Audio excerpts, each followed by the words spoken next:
tercera presentación y paso, yo sé que se tienen que ir, así que paso rápidamente a la tercera y la última, que es más bien una formulación de recomendaciones en materia de política pública interna para lidiar con las sanciones. También les pido que sean benignos en esta parte conmigo porque la gran mayoría, esto lo van a ver todo como si estuviese mal escrito porque, nuevamente, por alguna razón mi teclado está en inglés, no sé por qué. A ver. Hablemos un poquito de Panamá y los regímenes de sanciones del Consejo de Seguridad de las Naciones Unidas. Ya ustedes están claros que las sanciones emitidas por el Consejo de Seguridad son de carácter vinculante para todos los miembros de las Naciones Unidas, incluyendo para Panamá, en base al artículo 25 de la Carta. Pero estas sanciones no se ejecutan de forma automática en Panamá. El hecho de que el Consejo de Seguridad diga A, por más que Alonso Illueca, como profesor de Derecho Internacional, le gustaría que nuestras autoridades dijesen en base al artículo 4 de la Constitución, esto es parte de la ley panameña, Panamá en la práctica no es así. Panamá tiene normas que son non-self-executing en materia de derecho internacional, que no se ejecutan de forma automática en el derecho interno panameño. Necesitamos de acción legislativa para adoptar en materia de derecho interno las resoluciones del Consejo de Seguridad. Todo esto a pesar del artículo 4 de la Constitución, pues tenemos lo que se llama el principio de legalidad. Los funcionarios públicos únicamente pueden hacer lo que la ley les permite. Yo me presento acá en Cancillería a sacar privilegios e inmunidades para un embajador y ustedes me van a decir, si la ley les permite, ustedes van a sacar el decreto del 280 y me van a decir, bueno, aquí está autorizado esto. Pero yo no puedo venir y decir es que la Convención de Viena sobre Relaciones Diplomáticas, tengo que citar, la Convención de Viena sobre Relaciones Diplomáticas, que es ley de la República a través de... Ahí sí podría ser una argumentación, pero siempre se requiere un instrumento jurídico de derecho interno. En consecuencia, para implementar sanciones internacionales en Panamá es necesario un instrumento de derecho jurídico interno. Además de esto, existe una presunción de legalidad para todas las resoluciones emitidas por el Consejo de Seguridad, pero estas requieren de pasos adicionales por parte de los estados involucrados. Y ahí hay un problema bastante fuerte que está manifestado en el caso Cadi. ¿Qué sucede cuando una persona que es inocente es sancionada por un organismo internacional, por el Consejo de Seguridad, por ejemplo, de las Naciones Unidas? El caso Cadi es uno de estos. El señor fue acusado de ser terrorista, era un multimillonario que tenía la mayoría de sus fondos en el Reino Unido, le destruyeron la vida. El caso es muy famoso, está el Cadi 1 y el caso Cadi 2. Y eso es digno de tomarlo también en consideración. Pero nosotros ni siquiera podemos entrar a discutir esto porque no tenemos lo más básico. No tenemos en estos momentos el instrumento jurídico necesario para implementar las resoluciones del Consejo de Seguridad dentro de nuestro derecho interno. ¿Cuál es la práctica panameña hacia los regímenes de sanciones del Consejo de Seguridad de las Naciones Unidas? Antes de 2007 todo estaba bien, todo estaba excelente. Se sancionaba a alguien, el ministro o la ministra de Relaciones Exteriores se iban caminando a la presidencia y emitían un decreto ejecutivo. Aquí están algunos ejemplos, el decreto ejecutivo 285 de 1992 y 26 de 1996 contra la antigua Yugoslavia, el decreto ejecutivo 353 contra Irak y este de 2004 contra la República Democrática del Congo.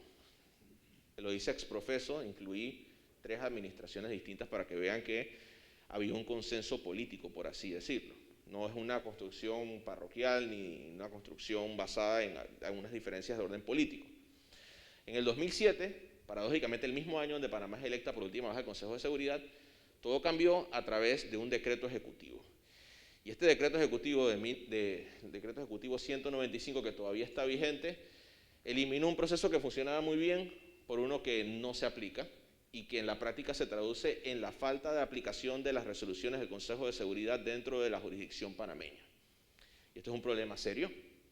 Y como les dije, esta presentación se la he hecho a varias embajadas porque me han preguntado cómo podemos empujar para que este tipo de sanciones sean aplicables. ¿Qué sucede si Saif al-Islam Gaddafi tiene una cuenta de bancos en el Banco General o en el Banco Nacional? Para no meterme con ningún banco, en el Banco Nacional, pues el Banco del Estado. ¿Qué sucede en este tipo de casos? ¿Cómo puedo congelar los activos y no someterme a un proceso judicial que me vea a mí como Estado de una u otra forma vulnerado y sancionado por violar derechos humanos o por no cumplir con el principio de legalidad? ¿Qué establece el decreto 195? Un nuevo procedimiento. ¿En qué consiste este nuevo procedimiento? Pues básicamente un proceso de incorporación a los regímenes de sanciones internacionales en el derecho doméstico panameño. Se los explico. El Ministerio de Relaciones Exteriores es la autoridad designada, no asignada, disculpen el typo, por el Ejecutivo Nacional para dar cumplimiento a las resoluciones del Consejo de Seguridad de la ONU. Una vez el Consejo adopte una decisión, la Dirección de Asuntos Jurídicos y Tratados debe emitir una resolución ejecutiva para adoptar tal decisión en Panamá. Entonces, se emite esa resolución y después de esto la Dirección de Organismos y Conferencias Internacionales estará encargada de llevar a cabo un seguimiento de la implementación de las resoluciones y coordinar su ejecución con el Consejo de Seguridad Nacional. ¿Dónde está un jurídico? Allá veo jurídico. ¿Dónde está conferencias? Nunca lo hemos visto, ¿eh? Yo busqué varias resoluciones, lo busqué en Gaceta Oficial. Yo dije, bueno, vamos a ver dónde está eso. Y pues nunca vi, dice, las resoluciones ejecutivas en cuestión no son publicadas en Gaceta Oficial. Y la pregunta que a mí siempre me ha quedado es que en la práctica dichas resoluciones se emiten, eso no lo sabemos. Y esto presupone un problema fuerte. Y ahí hay dos casos de estudio. Y ahí cerramos con la otra sección que teníamos preparada para hoy, que son el caso de estudio del Chonchongan y del COTI. El caso de estudio del Chonchongan, como les comenté a los compañeros durante el almuerzo, es uno de los casos que más me ha tocado estudiar porque es un tema de que hay muchas más fuentes disponibles dentro del plano multilateral que dentro del plano interno. ¿Qué sucedió con el buque Chonchongan? Era un buque norcoreano que tenía, es este que ven aquí en la foto, que tenía una gran cantidad de armas que venían de Cuba, en tránsito por el canal, por reportes de inteligencia estadounidenses. Las fuerzas panameñas, vamos a denominar las fuerzas de seguridad panameñas, Senan y Senafront, entran y se toman el barco y descubren debajo de un cargamento de azúcar aviones, metralletas, armas, misiles, lo que ustedes quisieran. Entonces, pues, Panamá salta al hilo y lleva el tema al Consejo de Seguridad de las Naciones Unidas. Cuba responde. La República Democrática de los Pueblos de Corea también responde y se arma una suerte de mini litigio. Se manda una comisión de investigación a Panamá, se esclarecen los hechos y finalmente se llega a la conclusión de que obviamente Corea del Norte había violado el régimen de sanciones. Cuba les dio unas cosas bastante fuertes a Panamá. Panamá simplemente en ese momento no respondió y Panamá fue muy aplaudida a nivel internacional, tanto así que este mismo modelo de operación fue utilizado en el canal de Suez para capturar otra nave norcoreana que había sido utilizada para llevar misiles, pero esta vez no escondidos debajo de azúcar, sino de andamios, hacia Corea del Norte. Entonces, ese fue uno de los momentos cumbres en materia de seguridad que ha tenido el Estado panameño y recibimos muchos aplausos a nivel internacional. En el plano interno fue un desastre. ¿Por qué fue un desastre? Nosotros arrestamos a los marinos norcoreanos. Los marinos norcoreanos contrataron al abogado internacionalista panameño, el doctor Julio Berríos. Entonces, lo primero que sucede es que básicamente liberaron a casi todos y nada más se quedaron 3 arrestados, dos oficiales mayores y el capitán. Se les arma un proceso penal por delitos en contra de la personería jurídica del Estado a nivel internacional, de la personería jurídica internacional del Estado. ¿Cuáles fueron los principales problemas que se encontraron? Pues bueno, en base a que los estaban sancionando, bueno, los están haciendo contrabando por el canal de Panamá, perfecto. Se le impuso una multa al controlador de este buque por $700,000, si la memoria no me falla. Les voy a mandar el link del artículo que fue publicado en la revista del presidente Ma de Taiwán. Y en ese artículo, creo que yo cito que fueron $700,000, que fue la multa que se le impuso, y ya más que eso no se podía hacer en el plano interno. Una de las principales razones por la cual no se pudo enjuiciar a estas personas era que no había una obligación positiva en materia de derecho interno panameño que prohibiese el tránsito de armas con destino a Corea del Norte. Esto que vimos hace algunos minutos de las resoluciones y del sistema de embargos que se había establecido dentro del Consejo de Seguridad, que es muy minucioso y muy bien desarrollado, no era aplicable como cuestión de derecho interno. ¿Y por qué no era aplicable como cuestión de derecho interno? Segundo caso, caso Coti. ¿Por qué en el Coti fue más?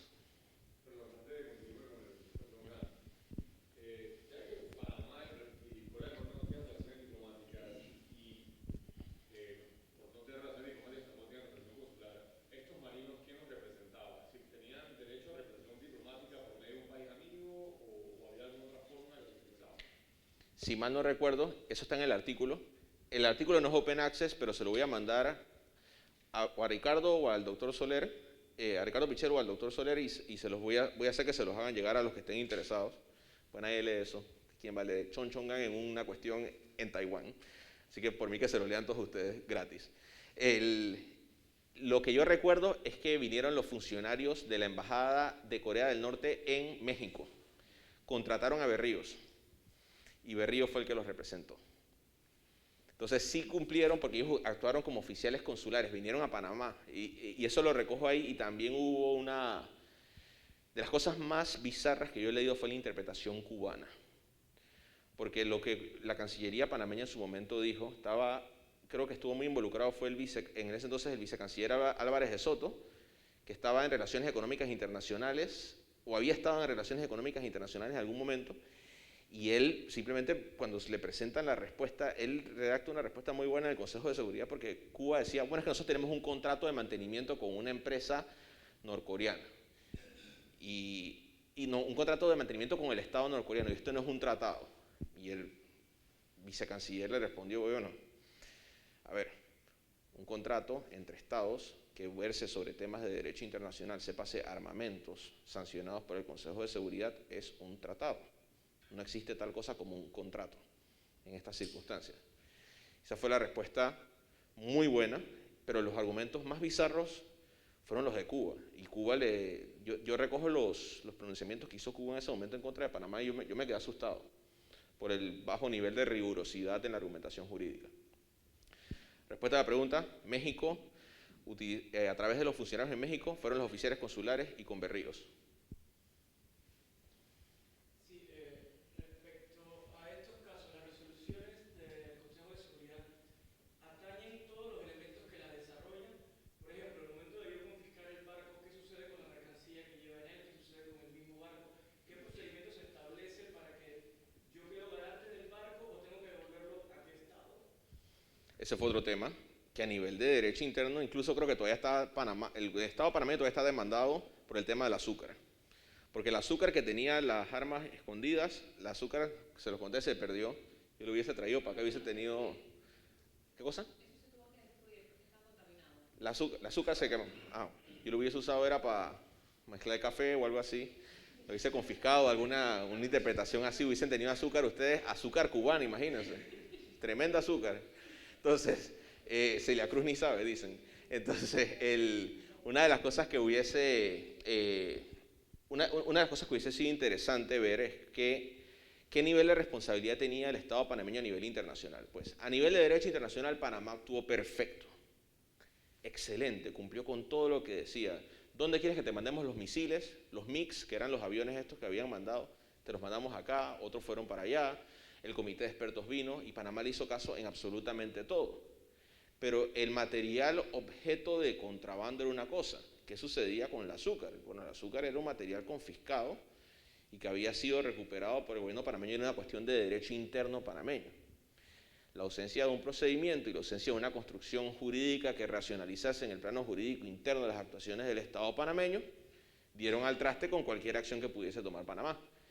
La decisión en su momento fue, me corregirá, meterla en un hangar y... Por eso estaba en un hangar, no sé en qué provincia, no era en la ciudad.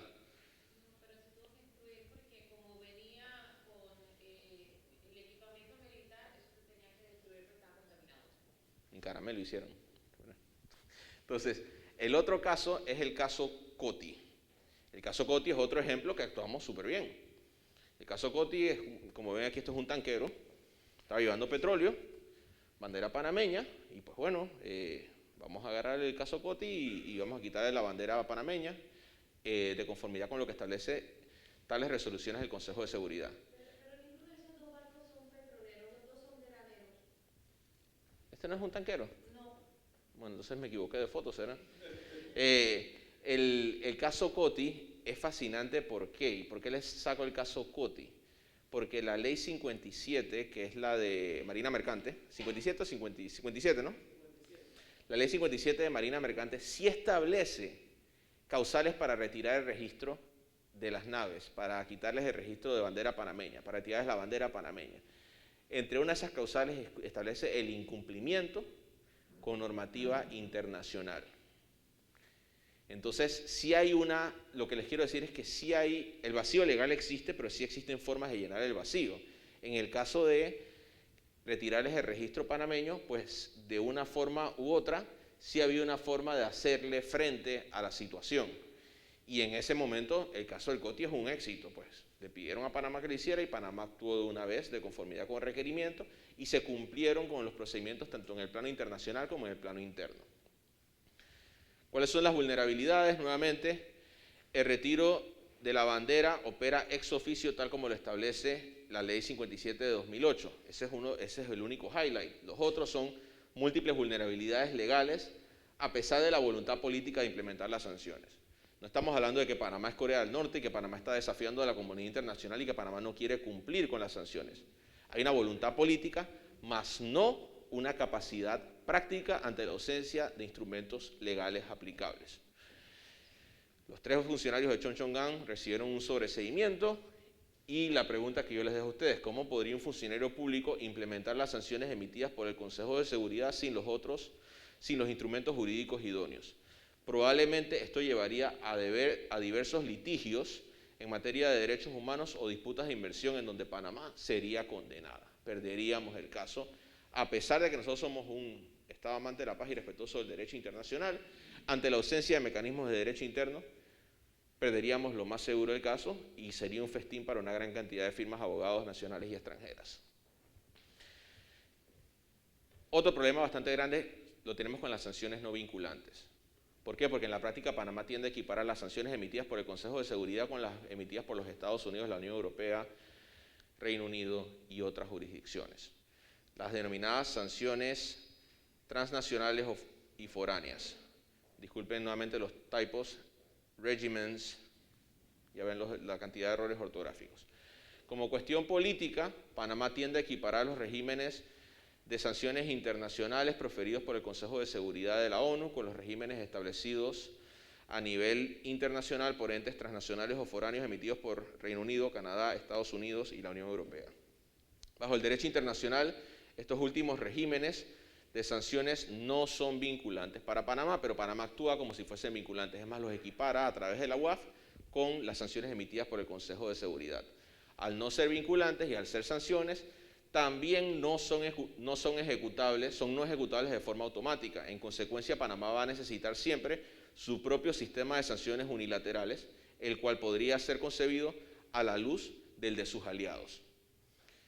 Es más, Panamá ya lo ha hecho. Panamá ha sancionado a un Estado en particular, se hizo durante la administración del presidente Varela, que fue el caso de Venezuela, una lista que se publicó en la página de la UAF de sanciones económicas en contra de ciertas entidades y personas venezolanas. La UAF, la Unidad de Análisis Financiero, publica las sanciones foráneas extranjeras en la misma sección que la lista consolidada del Consejo de Seguridad de las Naciones Unidas. 2 casos que me llaman a mí poderosamente la atención. Primero es el caso Wackett y todo lo que sucedió alrededor del caso Wackett, la reticencia del Estado panameño en ejercer protección diplomática y cómo se le dio cierto valor o se le dio el mismo valor jurídico a las sanciones emitidas por la lista Clinton sin la necesidad de un instrumento jurídico en el plano interno que las implementara. No estoy hablando de la inocencia de ninguna de las personas involucradas, ni me estoy pronunciando sobre el fondo, sino que simplemente Panamá, para aplicar una sanción en Panamá, necesitaba una sanción emitida por autoridad competente. No podríamos actuar únicamente en base a las suposiciones, por eso existe la cooperación judicial internacional y por eso existen tantas instancias desarrolladas que en este caso muy particular no se aplicaron. Y nuevamente, equiparamos y le dimos el mismo valor jurídico, porque como tratamos tan mal a las sanciones emitidas por el Consejo de Seguridad y tratamos también a las emitidas por otros estados, pues las equiparamos. El segundo caso es uno paradójico que involucra a esta administración y a la anterior, que es el caso de los tanqueros iraníes. Los tanqueros controlados por el gobierno de la República Islámica de Irán. ¿Qué sucedió? Pues todas las tensiones que se estaban produciendo en el Golfo Pérsico. Un buen día se saca una resolución de la AMP en donde Panamá le retiraba la bandera a cerca de 50 embarcaciones panameñas que eran controladas por operadores sirios o iraníes. ¿Cuál fue el razonamiento que presentó la AMP en su momento? que Irán estaba siendo sancionada a nivel internacional. Y yo me quedé, bueno, yo me acabo de perder algo bien grande que no me he dado cuenta, es que el Consejo de Seguridad tiene que haber sancionado a Irán. Le tienen que haber le tienen que haber reimpuesto las sanciones. No. Panamá estaba actuando en base a unas sanciones emitidas por los Estados Unidos en contra de Irán. El Consejo de Seguridad no había sancionado a Irán. Irán tiene todavía las sanciones levantadas. Por ende, esa actuación de las autoridades panameñas en base a sanciones emitidas por gobiernos extranjeros violentó la normativa internacional. No estoy diciendo que Panamá no podía cancelarles el registro, porque Panamá bien podría haber emitido una sanción diciendo, bueno, Panamá, como el país que le dio refugio al Shah, ha tomado la decisión, consciente con sus principios democráticos y sus valores pro monarquía en Irán, ha tomado la decisión de sancionar y retirarle la bandera a cualquier nave o tanquero que esté vinculado con la República Islámica de Irán. Y esa sanción hubiese sido, pues bueno, yo puedo no estar de acuerdo, pero es una sanción emitida por el gobierno panameño. En este caso, no. Se interpretó que una sanción emitida por los Estados Unidos es una sanción internacional y que eso era causal a nivel de derecho interno para un proceso de retiro de bandera. Esto presupone un gran problema. ¿Cuáles son las problemáticas? A pesar de que Panamá actuó para cumplir con las sanciones emitidas por actores foráneos, sus acciones no estaban cubiertas por el principio de legalidad. Dícese sin base legal. El retiro del registro de las naves panameñas ex oficio a través de lo dispuesto en la Ley 57 careció también de base legal, pues tanto Irán como Siria no eran sujetos de sanciones internacionales. Es más, el acuerdo nuclear de Irán, el JCPOA, estaba todavía en vigor. Una conclusión general, existe una voluntad política de aplicar estas sanciones foráneas extranjeras por parte de Panamá, incluso si le plantea un problema legal a Panamá. Nosotros tenemos la voluntad política, si nos dicen, nos ordenan, como fue como ese caso, oiga, presidente, usted va saliendo de la presidencia, sancióneme a los barcos iraníes, con mucho gusto. Presidente entrante, ¿usted va a seguir con esto? Claro que sí, pero no nos cubrimos legalmente. Esto es un problema legal. Nuevamente, aquí no es algo que compete a la administración de turno y a la administración anterior, parece ser algo sistémico. Entonces, si nosotros no le prestamos atención a esto, estamos comprometiendo la responsabilidad internacional del Estado, tanto en el plano interno, nuevamente, y esto lo dice un abogado que puede tener intención de lucro en las demandas que se pueden generar en contra del Estado.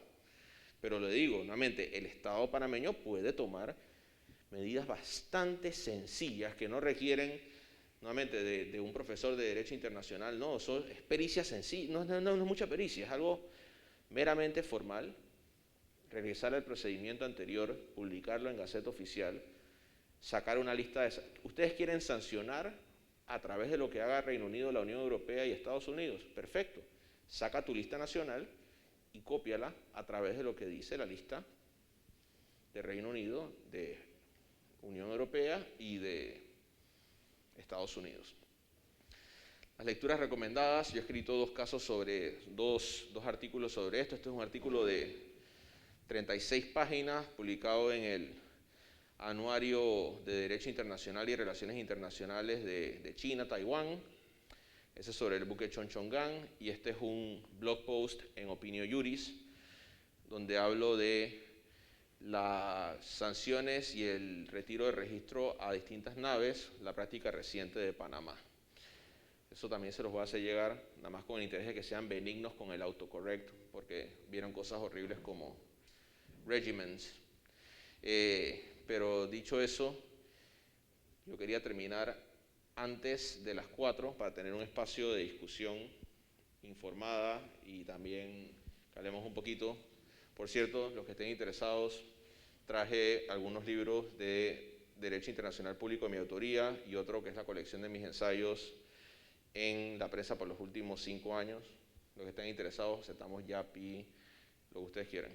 Dicho eso, si tienen alguna pregunta, y después podemos hacer un cierre si quieren. Listo. ¿Una pregunta? ¿Claro? ¿Sí?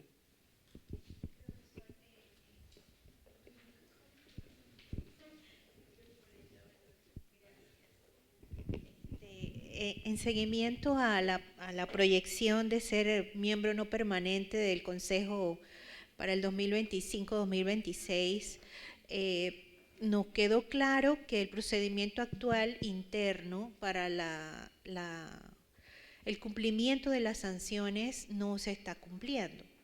Entiendo de lo que usted está sugiriendo es que se debe revisar y publicar en Gaceta. Antes del 2007, ¿el cambio se hizo a través de decreto ejecutivo o fue no sé, una ley? Eso fue la parte que no me quedó clara. Decreto ejecutivo. Decreto ejecutivo. ¿Aló? ¿Me escuchan? Sí. Decreto ejecutivo 195. Nuevamente, todo se hizo a través de decreto ejecutivo. Mi recomendación para mí es que el sistema funcionaba. Yo en estos días estuve investigando sobre el tema de cómo Panamá le extendió el reconocimiento jurídico como Estado a la Federación de Rusia. Y ese es un decreto que firmó el canciller Linares con el presidente Endara. Creo que a veces uno tiene que tomarse el tiempo y ver que durante un tiempo muy específico y no solamente durante los años de oro de la diplomacia panameña, había un procedimiento y ese procedimiento se seguía y se racionalizaban las decisiones. Yo creo que esto fue un retroceso y un retroceso muy pero muy grave. Nuevamente, si un grupo, vamos a suponer nosotros, ¿cuántos somos? 4, 5. Nosotros 5 somos magistrados de la Corte Suprema de Justicia y yo saco un fallo donde digo que el artículo 4 de la Constitución incorpora automáticamente cualquier resolución del Consejo de Seguridad del Derecho Interno panameño y que la misma debe ser publicada en Gaceta Oficial, perfecto, pero yo no le puedo pedir a un funcionario público que está a un guardia del Servicio Nacional Aeronaval que intercepta en un yate montado a un dictador sancionado por el Consejo de Seguridad acusado de crímenes de lesa humanidad, que sepa quién es él. Él puede revisar eso a través de Gaceta Oficial. Es más, si él lo arresta y lo hace sin base legal, si no hay una orden de arresto en Panamá en contra de esta persona, o si lo hace en base a una resolución del Consejo de Seguridad, lo más probable es que este pobre ser humano sea destituido. Entonces, el vacío está, el tema es cuestión de llenarlo. Es más, si queremos utilizar ese procedimiento, me parece el procedimiento muy bueno, pues no queremos ocupar al presidente de la República y al canciller en estos temas mundanos, que lo haga la Dirección de Asuntos Jurídicos y que se lo pase a organismos y conferencias, pues. Pero tampoco eso se ha hecho. Oye, eso no es culpa de... Esto no es una crítica al cuerpo diplomático ni a los funcionarios de la Cancillería. Esto es una crítica directa al liderazgo del Estado por los últimos 20 años. Porque nuevamente yo quiero expresar mi intención pública de formar parte del Consejo de Seguridad. Muy bien, excelente. Pero también intención pública de venir acompañada de acciones concretas. Porque yo no puedo presentarme ante la comunidad internacional y decir, bueno, yo voy a estar en el Consejo y bueno, voten por mí porque me veo muy bien, estoy bien vestido y tenemos aquí mucha gente en Panamá, gente chévere, cocinamos bien y somos buena gente y somos pacíficos. Eso también tiene que venir acompañado de acciones concretas. Y esas acciones concretas pasan por algo tan básico. No estoy diciendo que reformen, a mí en lo personal prefiero que tenga la solemnidad de una sanción. A mí, yo leo la Constitución y digo que las relaciones internacionales las maneja el presidente en conjunto con el ministro de Relaciones Exteriores. Entonces, bueno, me encantaría pues que de una forma u otra esto lo siga haciendo el presidente con el ministro, porque es una cosa, la presidenta o ministra, ministro, ministra, presidente o presidenta, como quieran, independientemente de eso, que yo quiero que algo que se mantenga en la palestra porque es un tema importante para el Estado. Pero ahora mismo, ni incluso con el proceso abreviado que tenemos, lo estamos cumpliendo. Yo me preguntaba, ¿y en ese momento, cuál era la aplicabilidad de ese procedimiento? Digo yo, bueno, sale jurídico, saca su resolución, se la pasa a organismos y conferencias se la pasa al Consejo de Seguridad Nacional. Pero el efecto práctico, cómo eso le llega al Senan, al Senafront, cómo le llega eso a la Fiscalía de Asuntos Internacionales, cómo le llega eso a los bancos, cómo le llega eso a la Superintendencia de Bancos, a la UAF, cómo yo materializo eso en una operatividad práctica. Sí. se puede reformar, se puede dejar como está, pero o se cumple o se hace algo nuevo, o seguimos como estamos, ¿no? Y hay, si me permite, y hay algo práctico en la coyuntura en que vamos a asumir ese reto, gracias, y en la coyuntura que vamos a asumir ese reto, que es el término de una administración. Justo en junio se van a dar las elecciones y ya en julio está asumiendo la próxima administración del Estado.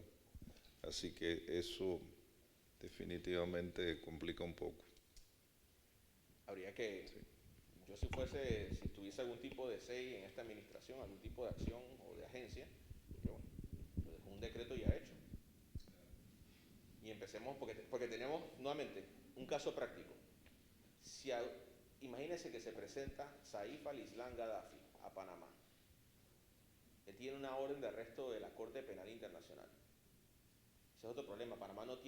Panamá trató, creo que, Francisco, tú me corregirás, pero yo estoy seguro que lo vio un funcionario de Asuntos Jurídicos y Tratados de un acuerdo de relación que se quería firmar entre Panamá y la Corte Penal Internacional en materia de cooperación, de protección de testigos, pero no creo en entrega de sospechosos. O sea, está Saif al-Islam paseando por Panamá y abre una cuenta de banco.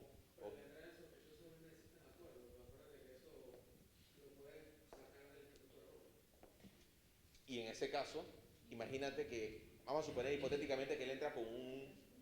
No, pero acuérdate que son dos cosas distintas. O sea, las alertas no de Interpol es solamente entre los miembros, ¿no? Pero el mecanismo de entrega de detenidos de la CPI... No, y no es extradición tampoco, es entrega, se llama rendición a un tribunal internacional. Y para eso nos piden que firmemos un pocotón de tratados con ellos. Ni siquiera lo juzgan, o sea, nada más es entregarlo. Exacto, ni siquiera, no hay un procedimiento formal, es una rendición, no es una rendición extraordinaria, es una entrega a un tribunal internacional. Pero imagínense que este señor, vamos a suponer que es uno que no está requerido por la Corte Penal Internacional, pero que sí tiene un congelamiento de activos. Él se presenta a Panamá y quiere abrir una cuenta en X banco.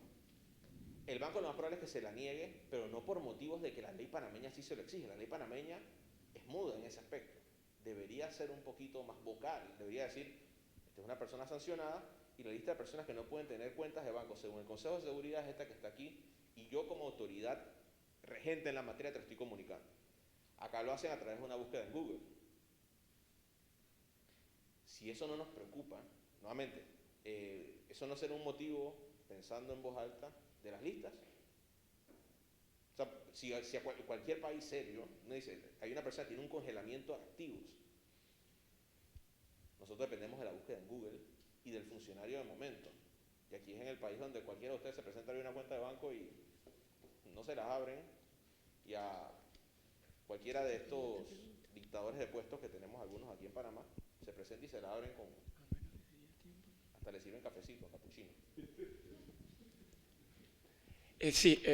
Yo me quedé con una idea anterior al almuerzo respecto al tema de ampliación del número de los miembros del Consejo de Seguridad. Al respecto, lo que hemos visto a lo largo de la historia es que la paz es el orden del vencedor, desde los tiempos de Roma y mucho antes y después. La legitimidad que tienen los 5 miembros permanentes del Consejo se la brinda a ser los principales vencedores de la Segunda Guerra Mundial.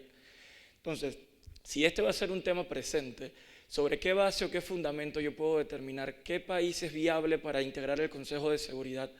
Porque bien pueden haber algunas aristas que lo hagan en común, como miembros del G20 y demás, pero no todos los países que son de mayor extensión territorial son los de mayor economía. No los de mayor economía tienen el mayor ejército. Las mayores economías hay que ver si la veo per cápita o nominal. Entonces, si esa discusión se plantease, ¿usted conoce ahora mismo cuál es el criterio más subsecuente que se está tomando en consideración para esa ampliación? Las elecciones. Es el procedimiento democrático y del prestigio internacional que tiene cada uno de los estados. Japón es uno de los países que propone cambios en el Consejo de Seguridad y uno de sus argumentos es que ya ha estado 11 veces en el Consejo. También India está dentro de los países que proponen también estos cambios y ellos también lo basan en su desarrollo económico y también poblacional. Así es que hay diferentes argumentos que están utilizando los países. Sube 6 asientos más y lo repartes equitativamente entre los 5 grupos. tú puedes mantener un estándar de representación para 1 o 2 asientos, pero hay uno que siempre va a estar sujeto de elección. Por ejemplo, como bien mencionó la colega, tú puedes, por ejemplo, habrían estados, por ejemplo, si amplías de 2 a 3 los del GRULAC, o a 4 los del GRULAC, por ejemplo, habría un asiento que a lo mejor estaría a elección cada cierto tiempo, en donde estaría compitiendo Argentina, México y Colombia, Argentina, México, Colombia y Brasil, y habría una campaña constante. Eso también es algo positivo, porque también obliga a los estados a mantener ciertos estándares en el plano internacional en cuanto a su desempeño. ¿Por qué Panamá estuvo durante 10 años? Dicho durante 6 años de los 10 en la década de los 80, entre los 70 y los 80, Panamá estuvo 6 de 10 años. 3 elecciones exitosas. ¿Por qué? Se produce la crisis en el Sinaí.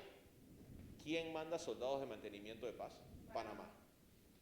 Se produce la crisis en Centroamérica. ¿Quién inicia el proceso de contadora? Panamá.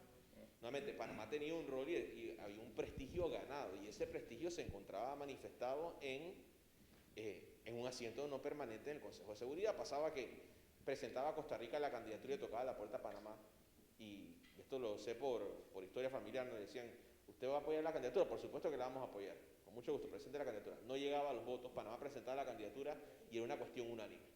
Todo el mundo decía que Panamá es un actor proactivo, un actor serio, así mismo como nosotros hoy hablamos de... Ustedes hablaron de la diplomacia brasileña, les escuché hablar de la diplomacia mexicana, o ese fui yo, pero hay unos actores que en el plano regional tienen un reconocido prestigio ganado por cierto nivel de activismo. Por ejemplo, cuando se habla del tema migratorio, la gente dice Brasil y Chile, luego del terremoto en Haití, se echaron encima la misión de mantenimiento de paz en Haití, y luego de todo el desastre del cólera con los soldados nepalíes, se hicieron cargo de eso, y además de eso recibieron cerca de 400.000 haitianos dentro de sus fronteras. Así que, ok, esta gente tiene un interés en incidir en un impacto que va más allá del impacto político, va con acciones prácticas. Entonces es ese tema, es acompañar el discurso de la práctica. Y se ha hecho, y hemos sido muy exitosos. Nuevamente, estoy citando 2 ejemplos, Contadora y la guerra de Yom Kippur. Les sumo otro, la reunión del Consejo en Panamá. ¿A quién se le hubiese ocurrido, y en la capacidad de convocatoria de traer acá a Panamá, porque no solo vinieron los 15 miembros permanentes, los 15 miembros del Consejo, perdón, vino representantes del grupo africano, una cantidad impresionante de estados africanos que fueron los que más nos apoyaron a nosotros en la causa canalera, y además de eso, se dio una construcción bien interesante para luego incorporarnos al movimiento de países no alineados. O sea, fueron una serie de acciones concatenadas y bien pensadas. Y eso nos lleva, porque uno dice, porque yo le hablo mucho de equiparar el discurso con las acciones, porque yo digo, ¿cómo Panamá le puede tocar la puerta el día de mañana a Mauricio? Mauricio es un estado en el África. Cuando Panamá fue de los pocos países, es más, el único país latinoamericano que votó a favor de la reclamación británica sobre el archipiélago de Chagos. Eso no fue en esta administración, fue ya hace varios años. Apoyando al Reino Unido. Apoyando al Reino Unido. Y no lo contrario, cuando se dio. Y es una contradicción porque si sí, tuvo que luchar contra la descolonización fuimos nosotros. Claro. Entonces es nuevamente el discurso. Cuando yo veo a ustedes, yo me voy aquí feliz siempre porque aquí hay talento y aquí hay capacidad y aquí estamos bien representados. Pero cuando vemos las acciones por otro lado, entonces, bueno, yo me siento mal. Esta gente inteligente pues viene y le sacan después y que bueno, pero que si tú dices eso, pero mira, tú hiciste esto acá, ¿qué pasó? Entonces ese tema, compaginar el discurso con la práctica y seguir presionando. Si se les queda un mensaje de lo que les acabo de decir hoy, hagamos algo con ese decreto, o lo reformamos, o lo cambiamos, o preguntémonos, porque nuevamente, vamos a ir al Consejo, y dónde está nuestro pedigrí, nuestro track record de cumplir con las resoluciones del Consejo de Seguridad.